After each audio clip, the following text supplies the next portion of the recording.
इसे अच्छी किस्मत ही कहेंगे कि चलती स्कूटी बीच से दो टुकड़ों में बट जाए और चलाने वाले को मामूली चोट आए। किशनपुरा निवासी धर्मेंद्र कुमार अपनी इलेक्ट्रिक स्कूटी से जा रहे थे, तभी उनकी स्कूटी की चेसिस दो भागों में बट गई और धर्मेंद्र सड़क पर गिर पड़े और उनके पैरों में चोटें भी आ गईं। किस्मत अच्छी थी कि पीछे से आ रहे वाहन ने अचानक ब्रेक लगा दिए थे। पीड़ित युवक शोरूम के संचालक से मिला और स्कूटी के पैसे वापस करने की मांग की। हैरानी की बात यह है कि स्कूटी निर्माता कंपनी ने यह कहकर टरका दिया कि चेसिस बदल दी जाएगी। धर्मेंद्र कुमार ने बताया कि उसने 8 जुलाई 2022 को पीएल शर्मा रोड स्थित बंसल मोटर्स से एम्पियर की मैग्नस इलेक्ट्रिक स्कूटी पत्नी के नाम पर किस्तों में लिया था।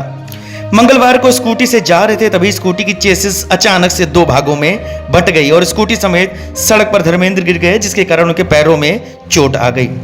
धर्मेंद्र ने कैंट अस्पताल में एक्सरे भी करवाया है। उसके परिजन जब बंसल मोटर्स गए और संचालक अंकुर बंसल से बात की तो company ampere Greaves electric mobility में बात की गई तो कहा कि चेसिस बदल दी जाएगी और स्कूटी में जो तोड़फोड़ हुई है उसे ठीक करा दिया जाएगा। धर्मेंद्र ने कहा कि अगर उसे स्कूटी के पैसे वापस नहीं मिले तो कानूनी कार्रवाई की जाएगी। बहरहाल इस खबर को जानकर इलेक्ट्रिक दो पहिया वाहन में बॉडी सिक्योरिटी फीचर और मजबूत करने चाहिए।